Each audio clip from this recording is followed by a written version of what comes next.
The freezing silence above Merseburg was the loudest thing Captain Jack Miller had ever experienced. It wasn't the roaring of the four right cyclones of his B-17G, the Iron Maiden, that defined the moment.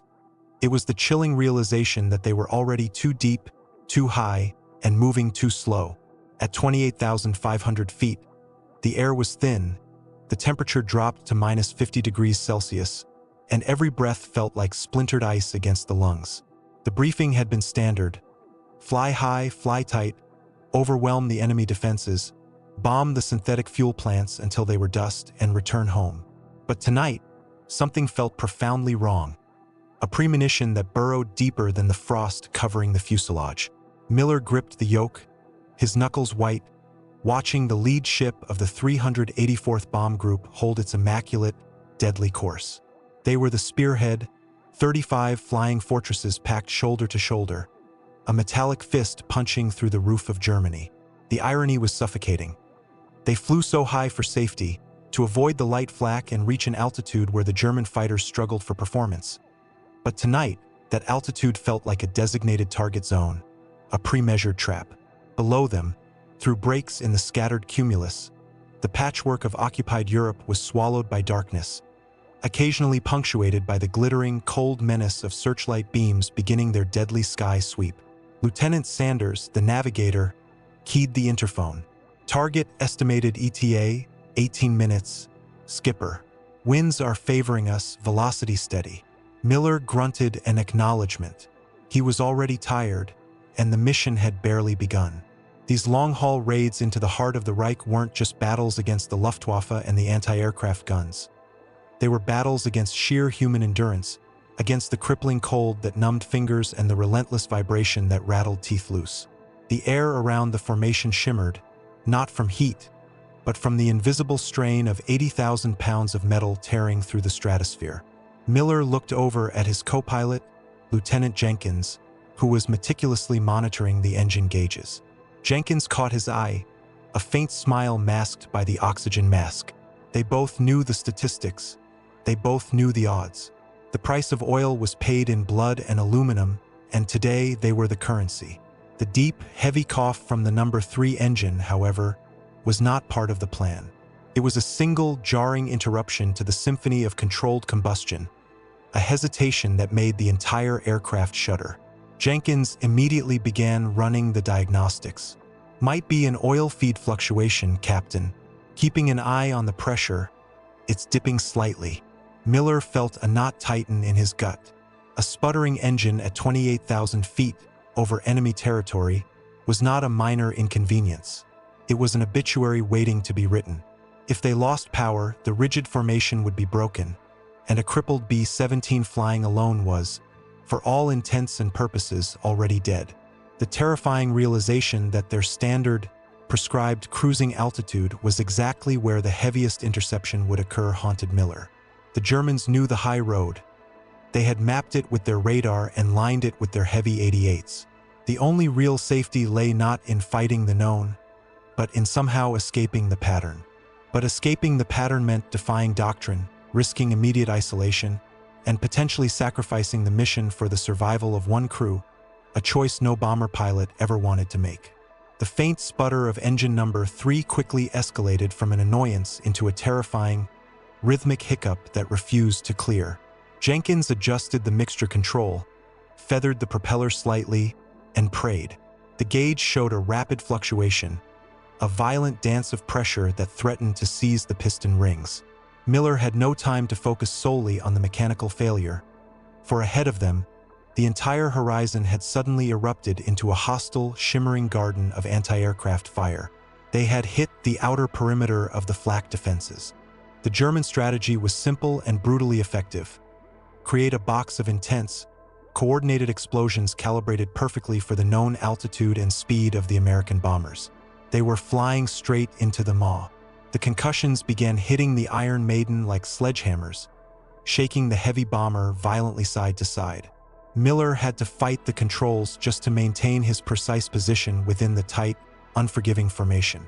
Losing position meant exposing the soft belly of the B-17 to the fighters that were already climbing from below the cloud layer, drawn to the carnage like vultures.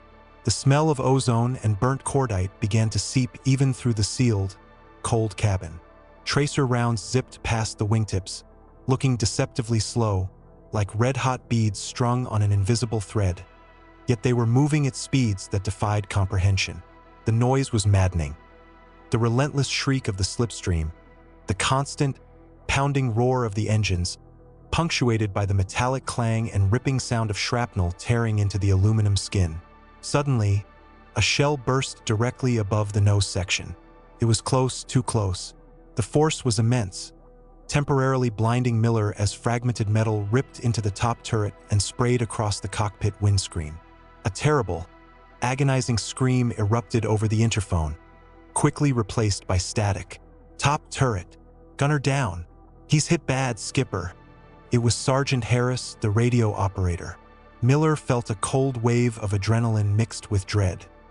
He glanced at Jenkins, whose face was pale beneath the frost rimming his oxygen mask. The bomber lurched violently to the left as a massive piece of shrapnel found its mark. Not into the engine, but into the wing flap assembly and the fuel line running to engine number 4. A fine, ghostly mist of high-octane aviation fuel instantly began to stream backwards, vaporizing in the slipstream. The combination was catastrophic. Engine 3 was failing from internal damage, and Engine 4, while running perfectly, was now bleeding its lifeblood into the freezing air. They were losing power, losing fuel, and critically, they had a badly wounded man who needed immediate attention that could not be provided at 28,000 feet while performing high-G evasive maneuvers. The formation commander's voice, calm and detached, crackled over the radio, urging everyone to hold steady, to stay focused on the bomb run. Miller knew, in that split second of decision, that following the doctrine would kill his crew. He had 2 failing engines and a ship that was vibrating itself apart. The pressure of the moment was immense, demanding a choice between duty to the mission and the absolute, primal duty to the 9 men shivering and fighting beside him. The flak intensified, hitting a new crescendo as they passed directly over the target's initial defenses. The sky was literally filled with iron. Miller pushed the yoke forward slightly, a barely perceptible dip that broke the plane's perfect symmetry with the formation. He was about to commit the ultimate sin of a bomber pilot, abandoning the safety of the collective. The decision to break formation was met not with protest, but with a sudden, tense silence over the interphone. Every man on the Iron Maiden knew what it meant. They had traded the dubious safety of the crowd for the absolute certainty of becoming a solitary, prioritized target. Miller fought the controls, executing a shallow dive to gain speed and separate from the tight cluster of fortresses now entering the bomb run. He didn't drop the gear, didn't dip a wing conspicuously. He simply eased the B-17 into a gradual, accelerating descent, putting distance between his crippled bird and the synchronized rhythm of the attack group. The immediate goal wasn't just to get lower, but to get out of the heavy, predictable flak zone calibrated for 28,000 feet. Jenkins checked the wounded man. "Sanders, give me a heading that takes us marginally south. Slight offset from the established return route.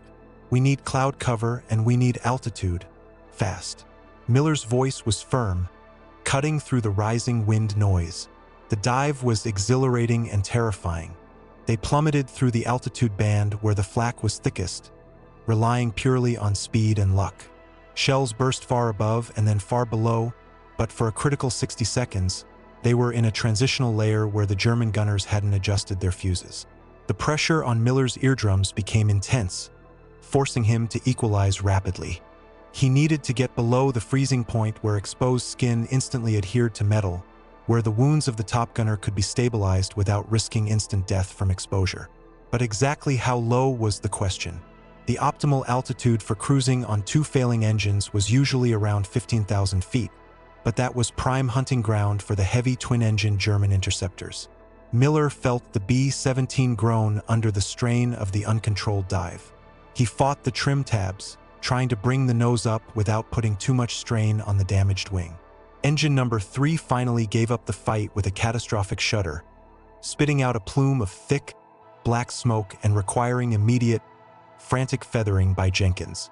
They were now operating primarily on engines 1 and 2, and engine 4 was a time bomb leaking fuel. The rate of descent was still high, 28,000 feet, 25,000 feet, 22,000 feet. The cold slightly subsided, replaced by a humid, choking fog as they entered a thick layer of stratocumulus clouds. The blinding white world offered temporary sanctuary from the visual spotters below, but it also masked the lurking threat of unseen fighters. Miller leveled the plane briefly at 20,000 feet to assess the damage. Jenkins had returned, his breath ragged. Top Gunner Sergeant Dale, shrapnel to the leg and arm, lots of blood. Stabilized him as best I could. We need to maintain a lower cabin pressure or he won't last. The need to drop further was now medical, not just tactical. Miller peered out, squinting through the smeared windscreen. The sky was still too bright, too exposed.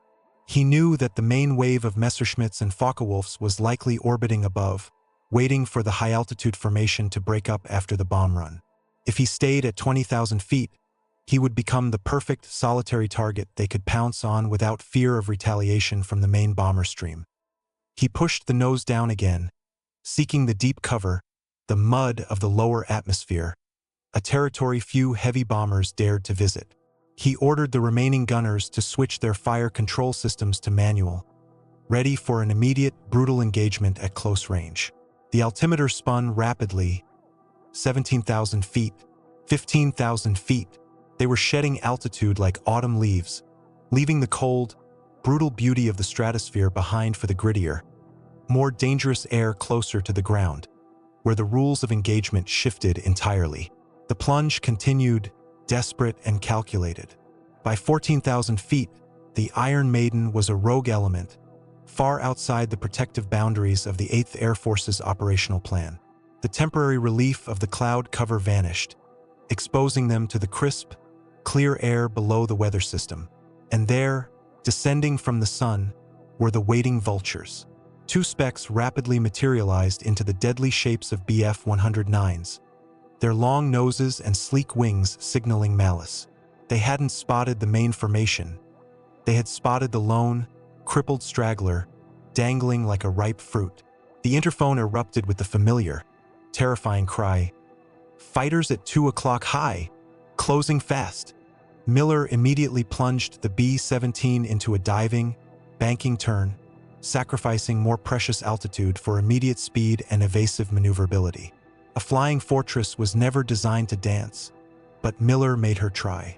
The remaining functioning engines screamed under the sudden demand for power, and the crippled wing groaned in protest. The German fighters were specialists in high-altitude performance, and they pressed their advantage. The air around the bomber became crisscrossed with machine gun fire, punctuated by the heavier, dull thud of 20mm cannon shells. The waist gunners were firing furiously, the smoke and spent casings filling the fuselage. The smell of hot oil and expended ammunition was now overwhelming, adding to the tension. 109 swept past the tail, its pilot too ambitious in his attack run, allowing the tail gunner, Sergeant Riker, just enough time to deliver a solid burst of .50 caliber fury. The 109 sputtered and trailed smoke, spiraling away downwards, likely wounded or destroyed, but its companion was merciless. The second fighter came in from the vulnerable high-6 position, hammering the fuselage near the radio compartment. Harris, the radio operator, yelled again, not of injury, but of damage. "Skipper, the radio's gone. Totally useless. We're deaf and dumb." The realization hit Miller with the force of a physical blow. They were now truly alone, unable to call for help, unable to receive updated navigation or weather information, cut off completely from the world. If they made it back, it would be by sheer blind luck and the ingenuity of Lieutenant Sanders. Miller checked the altitude gauge again. They were at 12,000 feet and still descending slightly. He needed a hard deck, an altitude where he could stabilize the plane, conserve his dwindling fuel supply, and allow his crew to fight effectively, even on 2 good engines. The German fighters, realizing the B-17 was heavily damaged but still fighting back, broke off the immediate engagement, circling back to plan a coordinated attack. They knew the bomber couldn't outrun them, and they had the luxury of time and altitude. Miller knew they had maybe 2 minutes before the inevitable return. He looked down, watching the terrain rushing up at them. Farms, forests, and small towns flew by with alarming speed. He could see individual trees. They were dangerously low, but this low altitude was starting to feel different. He ordered Jenkins to level out and hold steady. "Let's stabilize at 10,000 feet, Lieutenant. Not a foot higher."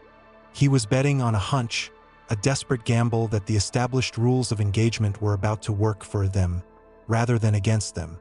It was the only card they had left to play against the sheer numerical and tactical superiority of the Luftwaffe. The moment the Iron Maiden leveled off at precisely 10,000 feet, the world changed.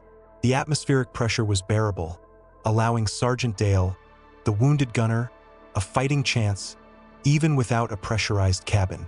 More importantly, the tactical situation shifted entirely in a way neither Miller nor the pursuing German pilots could have initially predicted.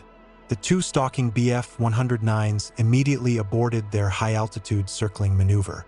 Miller watched them, not with triumph, but with intense suspicion. Why abandon a crippled B-17 that was clearly running on fumes and prayers? The answer, Miller realized with a chilling clarity that settled the wild hammering of his heart, lay in the very doctrine he had defied. German fighter control was geared entirely toward the high-altitude formations. Their Me-109s and FW-190s were optimized for the thin, cold air above 25,000 feet, where their fuel economy was maximized and their superior rate of climb gave them tactical advantage. While they could operate at 10,000 feet, the lower, denser air drastically reduced their operational range, increased their fuel consumption, and forced them into a heavy, less efficient flight profile. Furthermore, the main German interception strategy relied on massive, coordinated attacks against the entire formation, utilizing altitude and surprise. A low-flying single bomber was a nuisance, not a threat worthy of diverting high-performance fighter assets meant to cripple the entire raid. The German ground controllers likely couldn't even believe a B-17 had dropped that low and was still flying. They had escaped the dedicated interceptor net simply by placing themselves beneath the battlefield. They were in a dead zone, the tactical space between the high-flying bombers and the lowest-level flak, reserved generally for medium bombers or reconnaissance craft. However, safety was a relative term. While they had dodged the high-altitude wolves, they were now squarely in the range of the lower-level hazards. Small arms fire from the ground became a genuine threat, and the occasional light flak battery position to defend specific bridges or rail lines suddenly took a keen interest in the massive American bomber flying just above them. They were trading a massive, coordinated attack for a constant, nagging attrition. Miller took a moment to truly appreciate the sacrifice that had inadvertently saved them. If they had stayed even 5,000 feet higher, they would have remained within the optimal attack parameters for the 109s and likely would have been torn apart. But the medical necessity of the wounded man, the uncontrollable descent due to engine failure, had forced them into the one place the Luftwaffe wasn't hunting. Yet the question loomed. They had survived the initial threat, but could they survive the journey? They were navigating blind, fuel leaking, and flying on minimum power, hundreds of miles deep in hostile territory. The true cost of this air war wasn't just the damage inflicted on the enemy. It was the impossible choices forced upon the crews who fought it. It was the moment Miller chose one man's life over the integrity of the mission formation. If survival meant defying orders and abandoning your comrades to a known, horrific fate, does the success of the few justify the compromise of the mission doctrine? I want to know what you, the viewer, think about this terrifying moral trade-off. Share your thoughts in the comments below. For Miller, the moment of reflection was fleeting. Sanders, squinting at a map sheet and using dead reckoning, yelled, "Skipper, we're passing directly over a major rail junction. Expect heavy resistance." The reprieve was over. The low altitude that had granted them safety was now demanding absolute vigilance against every single gun emplacement and opportunistic fighter plane in a 100-mile radius. They had dropped out of the frying pan and landed directly in a slow, agonizing fire. The ensuing hours were a blur of intense, low-level maneuvering. Miller kept the Iron Maiden weaving and jinking, staying just below the cloud base whenever possible, or using the contours of the darkening German landscape for temporary concealment. The lower altitude forced a brutal increase in fuel consumption, and every gallon burned was a gallon that wouldn't get them across the channel. Lieutenant Sanders, proving his worth under impossible conditions, had moved from the nose to the cockpit, using a torn map and intermittent visual sightings of rivers and forests to plot their course westward. His navigation was less about precision and more about aggressive estimation, constantly factoring in the heavy crosswind and their reduced speed. The wind noise was overwhelming, making communication over the scratchy interphone difficult, but the air was dense enough that the controls felt responsive, allowing Miller to pull sharp turns he never would have attempted at 28,000 feet. The disadvantage of low flight became painfully clear when they passed over a small, seemingly insignificant industrial town. Suddenly, the fuselage was being peppered by small arms fire, machine guns mounted on rooftops, even rifles from the ground. It was infuriating. The sheer indignity of surviving the heavy flak and the elite fighters only to be threatened by disgruntled civilians or hastily mobilized ground forces. A rifle shot pinged loudly off the bulkhead right behind Jenkins' seat, narrowly missing his head. "Stay low, Miller. Keep it dirty. We need to use those tree lines," Jenkins shouted, his voice strained. The B-17 responded sluggishly but kept moving. The main danger now shifted from the organized defense to the sheer unpredictability of localized threats. They were flying low enough that if an engine finally failed completely, the descent would be immediate and fatal, with no time to bail out. Miller was relying on the strength of engines 1 and 2, nursing the failing fuel feed of number 4, and trying desperately to forget that number 3 was a dead weight dragging them down. The crew worked with grim efficiency. Riker, in the tail, reported every shadow and movement behind them. The waist gunners, Sergeant Johnson and Sergeant Miller, no relation to the pilot, continuously scanned the ground, ready to depress their guns to fire at any visible target that seemed to pose a threat, trying to suppress the ground fire that was increasingly turning the aluminum skin into a colander. The atmosphere in the cockpit, though warmer than the stratosphere, was heavy with the stench of engine oil, sweat, and fear. Miller kept his eyes glued to the instrument panel, watching the oil pressure on the remaining engines like a hawk. He knew their fuel was critical. He had a rough estimate of maybe 90 minutes of flight time left, and the English Channel felt 1,000 years away. The physical exhaustion was setting in, compounded by the psychological strain. Every muscle in Miller's arms ached from wrestling the controls of the heavily unbalanced aircraft. He had to constantly compensate for the wind resistance created by the dead engine and the damaged flap. They were flying on the absolute edge of the B-17's design envelope, pushing her harder and lower than she was ever intended to go. But every mile closer to the North Sea was a victory wrested directly from the jaws of the Reich, a defiant middle finger to the doctrine that said they should have died hours ago. The unexpected salvation granted by the 10,000-foot ceiling had bought them time, but now time itself was their most relentless and unforgiving enemy. The relentless psychological warfare continued, mile after mile. The sky remained clear, offering little cover, and the fuel gauges were dropping into the dangerous red zone. Sanders, having exhausted his accurate cartography, was now navigating by sheer intuition. Aiming for a cluster of mountains he believed marked the edge of the industrial Ruhr and the transition into less defended agricultural land. But German air traffic control was not blind. By analyzing the massive, high-altitude raid and noting the absence of one expected return signal, coupled with scattered reports of a low-flying, four-engined bomber harassing local areas, they pieced together the desperate situation of the Iron Maiden. The main Luftwaffe focus remained high, but they quickly vector-guided 2 dedicated ground attack interceptors, twin-engine Bf-110s, heavy, rugged, and perfectly suited for low-level combat, to find and finish the crippled bomber. The call came from Riker, the tail gunner, sharp and frantic. Twin-engined bandits, 5 o'clock low, coming up fast. They look like 110s. These were far more dangerous than the high-flying 109s. The 110s were flying aggressively, using the ground clutter to mask their approach, their heavy forward-firing cannon optimized for ripping apart larger aircraft. Miller immediately threw the B-17 into a shallow dive, aiming for a narrow valley lined with dense forestation. It was a terrifying risk. Flying a heavy bomber through a tight space usually reserved for low-level attack planes was suicidal, but staying high meant certain obliteration from the focused firepower of the 110s. The The German planes were upon them in seconds, firing long bursts that ripped through the trees and sent geysers of dirt flying around the bomber. The Iron Maiden bounced violently as she passed just feet above the treetops. The gunners opened fire, aiming almost horizontally, filling the air behind them with a curtain of tracers. The 110s, flying in tandem, were forced to break formation slightly to avoid collision in the narrow valley. This small gap was all the gunners needed. Johnson, in the left waist, got a clear shot at the lead 110's right engine nacelle. Sparks flew, followed by a thick smear of oil and smoke. The 110 immediately pulled up, its pilot fighting to gain control before spiraling out of the valley.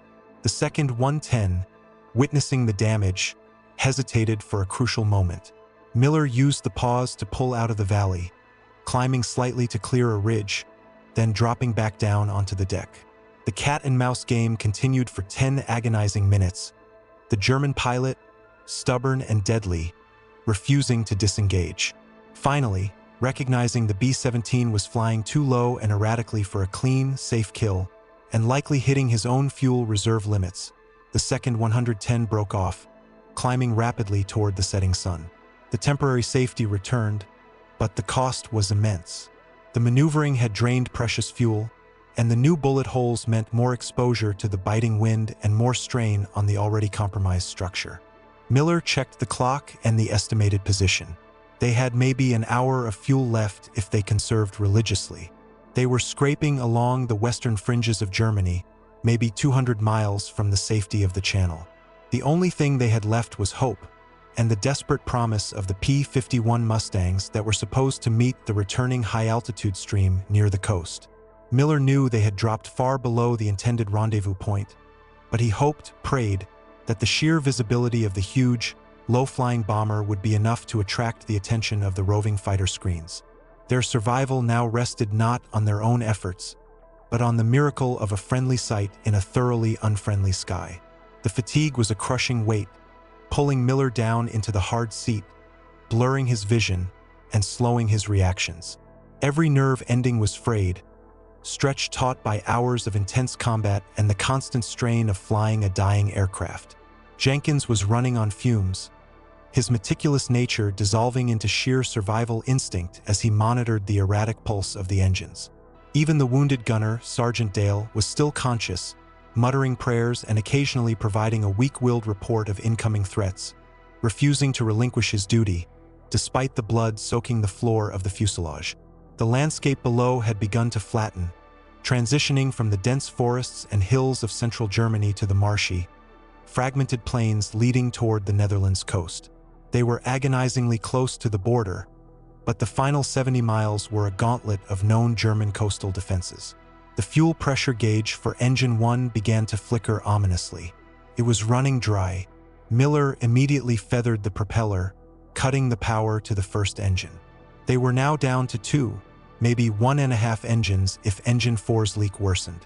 The lack of power was immediately noticeable. The airspeed dropped precipitously, and Miller had to fight a new, aggressive yawing motion. They were barely holding 9,000 feet, and the channel felt like a fantasy. "Sanders, where are we on that rendezvous point? Give me something," Miller demanded, his voice raspy. Sanders, slumped over his map table, looked utterly defeated. "Skipper, we are nowhere near the designated coordinates. We're too far south, too low. They'll be looking for formations at 25,000 feet. Not a single straggler skimming the rooftops. We have to assume the escort doesn't know we exist." The cold truth slammed into the cockpit. The P-51 Mustangs, the promised saviors, were high above them, circling a ghost formation that had already passed. Miller closed his eyes for a split second, accepting the hopelessness. They were too heavy to glide the distance on 2 engines, and ditching in the freezing North Sea was a death sentence. He pushed the remaining engines as hard as he dared, trying to wring every last knot of speed out of the battered airframe. Just as despair was settling over the crew like a shroud, Sergeant Riker's voice, miraculously clear and filled with raw, unadulterated hope, screamed over the interphone. "Angels! Skipper! 6 o'clock high! Descending! They're Mustangs! P-51s. Miller snapped his head back, squinting through the perspex. 6 glorious shapes, lean and deadly, their silver wings glinting in the pale afternoon sun, were banking hard, dropping rapidly from the higher altitude. Their pilots must have spotted the contrail of the 2-engine B-17 far below the main flight path, perhaps a flash of sun on the polished aluminum, or simply a lucky break in the clouds. They were descending rapidly, engines howling as they accelerated toward the crippled bomber. The sight was the most beautiful thing Miller had ever witnessed. It wasn't just the promise of defense, it was the validation that they weren't forgotten, that the immense, complex machine of the 8th Air Force still reached out to save its lowest, most desperate crew. The Mustangs settled into a protective screen, 2 high, 2 on the left, 2 on the right, circling the Iron Maiden like protective hounds guarding a wounded master. The leader dipped his wings in acknowledgement, a universal signal of protection and guidance. For the first time in 8 hours, the tension in Miller's chest eased.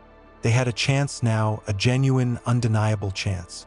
The sight of the Mustangs was the boost of pure adrenaline the crew desperately needed, turning their grim determination into guarded optimism. The B-17, now escorted by its angels, began the perilous crossing of the Dutch coast. The Mustangs, designed for high-altitude fighter combat, were forced to slow down and adopt the low, fuel-intensive speed of the damaged fortress. The lead Mustang pilot established radio contact using a frequency far lower than the standard bomber channels, confirming their identity and receiving the grim tally of the B-17's damage. 3 engines operational, 1 barely, minimal fuel, 1 crewman severely wounded, and no long-range radio capability. The Mustang pilot relayed their situation up the command chain, assuring Miller that rescue services would be mobilized for the moment they crossed the channel. But the German coastal defenses were the next trial. These massive, interconnected flak batteries were designed to deter or destroy any ship attempting to cross the North Sea, and they were not calibrated by altitude. They simply fired at anything that moved. As they crossed the final stretches of the mainland, the sky ahead became pockmarked with gray-black bursts. Miller had to weave the Iron Maiden back and forth, relying entirely on the quick eyes of his tail and waist gunners, now backed by the swift deterrent of the 6 Mustangs who aggressively flew patrol patterns, ready to silence any heavy anti-aircraft battery that got too accurate. The crossing of the cold, churning English Channel was the final, agonizing stage. It was a race against the clock and the merciless physics of fluid dynamics. Engine number 4 finally sputtered and died completely, the last drop of fuel running dry through the cracked line. Jenkins quickly feathered it. Now running on just engines 1 and 2, the heavy fortress struggled to maintain 8,000 feet. The temperature over the water was plummeting again, and the wounded Sergeant Dale was weakening noticeably. Miller pushed the remaining 2 engines to their absolute limit, sacrificing longevity for speed, knowing that if they lost even 1 more engine, they would splash down in the frigid water. The P-51s stayed with them, their pilots performing textbook escort duty, constantly checking the surface of the water for any hint of E-boat activity or long-range German fighters, though none dared approach the powerful escort. The sheer exhaustion was making Miller's eyes water, and he had to continuously wipe the condensation from the inside of the windscreen. The constant noise and vibration had long ago ceased to be background elements, becoming a physical pain radiating through his entire body. But then, through the haze and the relentless gray of the Channel crossing, the unmistakable, welcoming green of the English coast appeared. It was blurry, indistinct, but it was salvation. The moment they crossed the coastline, the P-51s peeled off, dipping their wings in a final, defiant salute before climbing quickly, their job complete. They had delivered the crippled giant home, saved not by the mission's tactical plan, but by the sheer human connection and the luck of being 10,000 feet too low. The approach to East Wretham Airfield was chaotic but perfectly managed. Ground crews and emergency vehicles, alerted by the Mustang's radio relay, were already lined up along the main runway, flashing guide lights through the rapidly falling evening gloom. The sight of the ambulances and fire trucks was a stark reminder of their condition. This would not be a standard landing. Miller knew that a B-17 landing on 2 engines, with damaged flaps and a fuselage riddled with holes, required utmost precision and a dose of pure luck. He lowered the landing gear manually. The action was heavy and grinding, but the gear locked into place, a small victory in itself. As they descended through the final 1,000 feet, the airfield suddenly looked immense and utterly welcoming. Miller fought the crosswind, holding the yoke tightly, feeling the constant drag from the dead engines. He ordered the remaining crew to prepare for the crash landing procedures, bracing themselves against the bulkheads. He brought the aircraft over the perimeter fence, slowing his speed to the critical edge of a stall, needing every inch of runway length. The main wheels squealed as they contacted the concrete, followed immediately by the shuddering impact of the tail wheel. Miller applied the brakes cautiously, fearing a catastrophic structural failure or a skid that would turn them into a fireball. The heavily laden bomber shuddered violently, listing heavily to the side as the damaged flap refused to hold the drag evenly. The plane veered momentarily toward the grass verge, but Miller wrestled the yoke back, correcting the direction with a surge of final, desperate strength. Slowly, agonizingly, the Iron Maiden ground to a halt midway down the runway, surrounded instantly by fire trucks spraying foam as a preventative measure. The sudden silence, after hours of constant roar, was deafening. Miller slumped forward in his seat, the tension draining out of him, leaving him hollowed out. Jenkins was already unstrapping, rushing to open the pilot's hatch. The outside air, damp and cold, rushed in, smelling of English earth and aviation fuel. Medics swarmed the plane, rushing immediately to the nose section to extract the severely wounded Sergeant Dale. As Miller stepped onto the tarmac, his legs shaking violently, he turned back to look at the Iron Maiden. She was a wreck. The fuselage was a honeycomb of shrapnel and bullet holes. The wing looked warped, and the 3 feathered engines looked like grim warnings. Later, in the debriefing room, the numbers were laid out with chilling precision. The main formation, the one that had held the high altitude of 28,000 feet, had paid a horrific toll. Of the 35 fortresses that had targeted Merseburg that day, 7 had been shot down directly, and another 12 had returned so damaged they were immediately scrapped. The losses were staggering, confirming Miller's dark premonition that the standard altitude had been a trap. But the Iron Maiden, forced by engine failure and medical necessity to abandon formation and plummet 18,500 feet into the tactical dead zone, had returned. 10 men had survived largely intact. Miller realized then that the initial terrifying engine failure, the hit that crippled the top gunner and forced the agonizing descent to 10,000 feet, was not a catastrophe. It was the moment that saved all their lives. They had survived because they were forced out of the established pattern, beneath the tactical gaze of the Luftwaffe. The true cost of the air war was not just the losses, but the luck required to evade certain death, and sometimes that luck came disguised as failure and disaster.